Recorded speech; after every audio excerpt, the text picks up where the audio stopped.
Breaking news out of Toronto today, star running back LeSean McCoy has announced his immediate retirement from the National Football League. Ian Rappaport states that the decision was made after LeSean McCoy had got wind of a potential blockbuster trade involving the Huskies and the Raiders for Khalil Mack.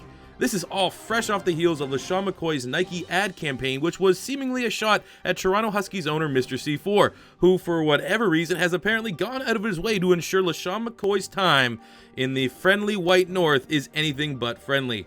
I'm sure more of this will come in the coming weeks, but for now, second round pick Rodney Anderson will continue to lead the 4-3 Huskies backfield, and one has to wonder if a Khalil Mack to Huskies trade can be completed before next week's trade deadline. So, oh man, don't know what that's going to mean for the Khalil Mack deal. There's not going to be any of this. Let's just put it that way. I don't think this is going to be the last time we talk about LeSean McCoy. And he basically, you know, our feud has been very public. And I guess his last buying shot at me is trying to ruin everyone's dream of bringing Khalil Mack to the Toronto Huskies. You guys want it. I want it. Shady's still upset that the old dog can't, accept the fact that Rodney Anderson's the future. He had some bad plays and rather take up the leadership mentorship role. He'd rather go do some bullshit with Nike, throw my name through the mud. So we're going to move on without him, man. Good luck. Best of luck in your future endeavors. We're still going to try and make this Khalil Mack trade work. So what I've done, the trade system is somewhat flawed because you can only send 3 players either way. So we have the Raiders here with Khalil Mack, who's now classified as an outside linebacker. They look to try and ship him to the Bears, where he'd switch from a 99 end to a 95 outside linebacker. That's fine with us. We'll just trade him back. So what we have done is we have juiced some of our players that will represent the trades of picks that we will send if this goes through. I have 5 picks up. I will give them 3 players that we see mentioned that will revert back to their base overalls, a first and second round pick that I will send to them for just, the worst guys on their roster. So here's what it's looking like. Body shaming. Kelvin Benjamin is one of those players, man, that does not like me. It started with Jordan Poyer early on in the series and some things that were said about his girlfriend that, who knows where the end of that's going to end up. Then it went to the LeSean McCoy drama, and then I guess word has got out from the owner's box that Kelvin Benjamin heard that we have been body shaming him. So he kind of wants out of Toronto right now, which is not great. But, we could solve this problem if we could ship him off to the Raiders. Next up is Matt Milano, who got a +6. I think Kelvin Benjamin Booth is only +1. He was an 86 overall because we got to spend 1 skill point. We bumped him up to an 87. Next up, we have Matt Milano, 85. He's a base 79. Got thrown under the bus last week for a blown coverage. Maybe it wasn't his fault. Maybe we looked at the tape. You guys in the comments said it wasn't his fault. He wants to leave. And then we got Mr. Hilton, who I do not want to let go at all. His rating has not been flexed whatsoever. He's really, really good for us, offers us great versatility. So these 3 players plus a first and second round pick for Khalil Mack. This is as good as it's going to get. Close your eyes. Oh, if that's not the biggest kick in the nuts, I don't know what is. Look how close that bar is. Benjamin, Milano, Hilton, first and second round pick for Khalil Mack, and that's even when switching Mack to drop him down 4 overall. He won't come. And here's to say that if LeSean McCoy was in this deal, they would have accepted it right away. He did it. He pulled one over on us. We wanted Khalil Mack, and LeSean McCoy just said, fuck you guys, you're not getting shit. So we end this day with LeSean McCoy ruining everything. Oh, God fucking damn it, man. I use your D-line. I'm a massive Khalil Mack fan. That would have been the perfect trade for me. Fucking bullshit. So our players have reverted back to their normal overalls. Benjamin 86, Milano 78. And we're here on the bye, man. We're here on the bye after 2 straight losses.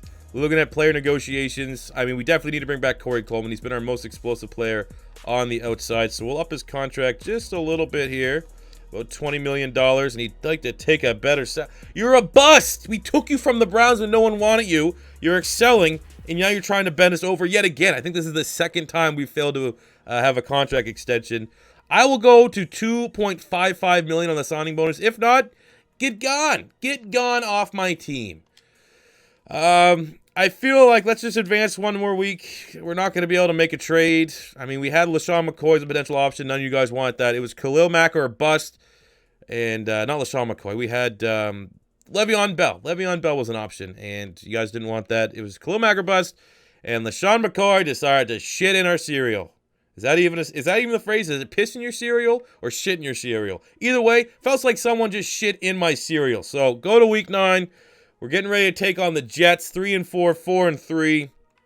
Trade deadline's locked. No Khalil Mack. I mean, Trent Murphy's been good. Let's look at the stats. That's what I feel like. Okay, first up, we'll see if that will help us at all with Corey Coleman. I said we'll go up to 255. That is as high as we're going to go. $21 million, 3 years. That's about all you're worth. Good. Fuck yourself. I hope. Get lupus. Get lupus, Corey Coleman. Hope with all those shoes you get lupus, your feet get super fat, you can never wear them again. Piece of shit. Let's look at the stats. Let's look at the stats here. Everyone kind of wants to see we're about the halfway point. How is our team looking statistically? Josh Allen, 1,600 passing yards, 12 touchdowns, 3 picks. That is really, really good for him. Where does that put him? 27th in passing yards, not so great, but we do have the bye where other teams don't yet, and 15th in the league in passing touchdowns. We got 550 yards, 3 touchdowns so far for Rodney Anderson, averaging 78 yards per game. Beautiful. We got on the receiving front, Corey Coleman leads the team, even though he's an asshole. We're not talking about him right now. Kelvin Benjamin's a fat ass. We're not talking about him. So our best receiver that we actually like, Dallas Goedert, who pretty much has only played in 2 games, 20 catches, 281 yards, 2 TDs. His chemistry that he has right now, look at that, averaging 70 yards per game with Josh Allen. That is going to be huge, man. I think Goddard's going to end up leading the team. Zay Jones has been nice. He's been on his medication. He's not going crazy. Offensive line, let's see who's the best one. Bodine and Dawkins have only given up 1 and 2 sacks respectively. Everyone else has not been that great. Michael Jordan, 7 sacks. A sack a game? Come on, dude. Defensively, Tremaine Edmonds, 49 tackles. 9 tackles or loss. That got to be up there for the league. 6.5 sacks for Trent Murphy. I mean, we do need Khalil Mack. I wanted Khalil Mack, but Trent Murphy has been pretty good. I think when all said and done, he will be up there for sacks in the season. 3 picks for Micah Hyde. It's going to be great to get him back next week. I think this is the final game of his suspension. Kicking has been pretty good with Hauschka. And look at this, man. Probably our MVP, Justin Vogel. Almost averaging 50 yards per punt. He's had 21 punts. 11 of them have gone within the 20, which is the money zone. All right.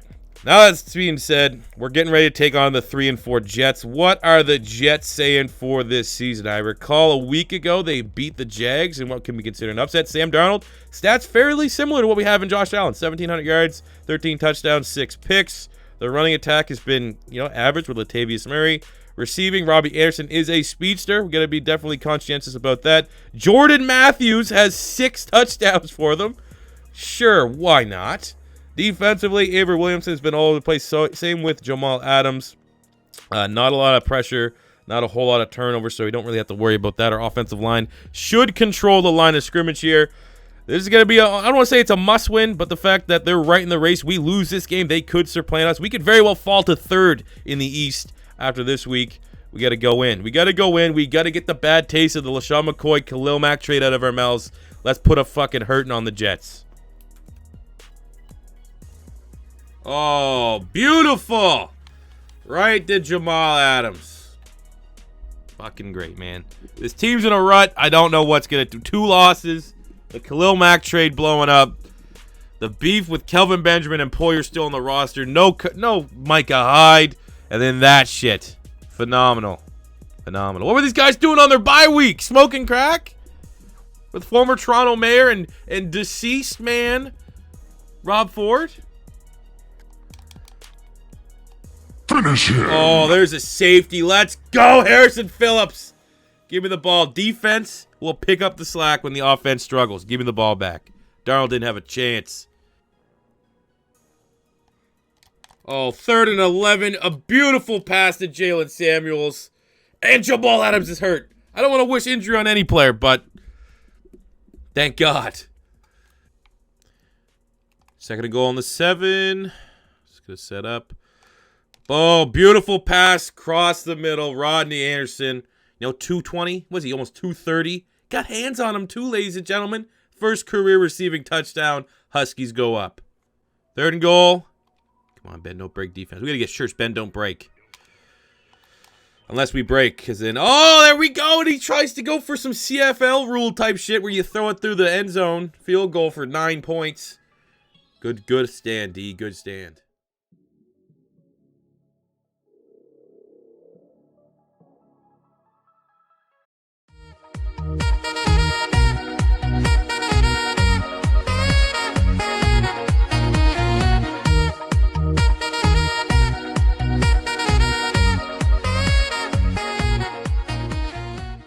And just like that, 94 yards. I don't think I got a single kickoff return for a touchdown last year in Madden 18. So that's probably my first return for a touchdown in 2 years. So there you go. Dank memes highlights or something like that. Someone needs to mark this occasion. All right, we're in the red zone. 1st and 10 from the 15. It's been a very conservative effort downfield. We don't want to, that early pick 6. Oh. Jump on the ball! All around me are familiar faces, worn out. All right, I've been able to, put back my controller, which I just broke into goddamn pieces, to bring it back to a 3rd and 10. Come on, get off the field. Big time pass breakup. 29 Mike Hilton, 28 Mike Hilton. Either way, second pass deflection of the game. Even though he might have been involved in the potential Khalil Mack trade, he didn't take it personally. He's still out there playing for me.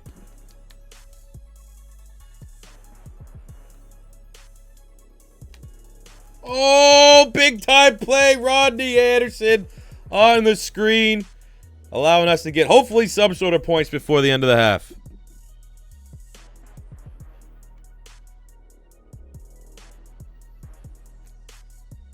Never mind. Guess no point. Oh, yeah, fucking right. Get out of here.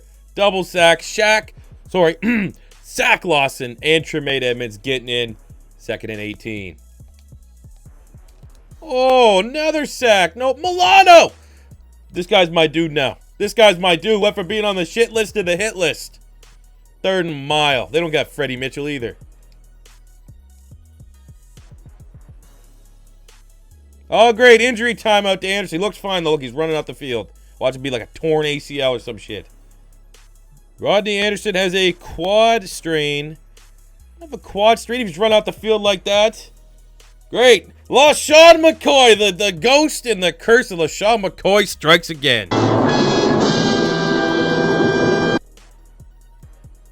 Oh, beautiful. Trent Murphy.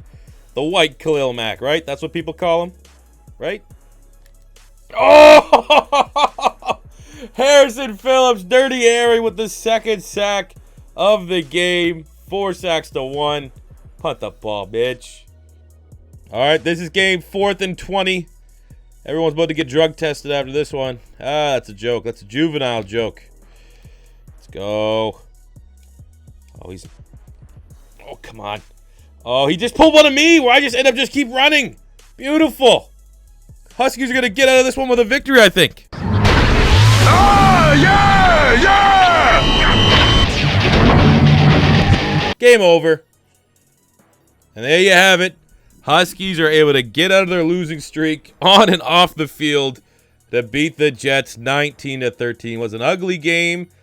Ultimately, got to give the game ball to our defensive line. Dallas Goedert might have the best looking numbers, but it was all about the pressure that the defensive line was able to put Sam Darnold under. Looking at the total stats, Allen, 22-36, 281, a touchdown, and an interception. The interception was completely my fault. Rushing, Rodney Anderson, 17 carries, 71 yards, but he exited the game with an injury. We're going to have to check out the extent of said injury, but I'm no chance in hell I'm taking Chris Ivory with his 2 yards per carry as our starter. We're going to have to find an answer at running back. And of course, the curse of LeSean McCoy hurts our running back. Of course, the curse of LeSean McCoy nullifies the Khalil Mack trade. Now, ultimately, of course, LeSean McCoy curse makes it so we get our injured player right as the trade deadline closes. So that's phenomenal. Dallas Goedert pretty much, in a lethal connection with Josh Allen, 10 catches, 113 yards. Benjamin and Samuels also were pretty good. And Anderson got the touchdown. Defensively, we got 6 tackles from Davis White and Edmonds. 2 sacks from Harrison Phillips, 1 from Shaq Lawson, 1 from Milano, and 1 from Trent Murphy. Those guys get the game ball. Ultimately, I'm giving the game ball Harrison Phillips. Big old mean old Harry, sticking with him at D tackle. This guy is going to be a stud, a future stud for our defense. So, with that victory being said, let's pop out. Let's find the extent of Rodney Anderson's injury and end the episode.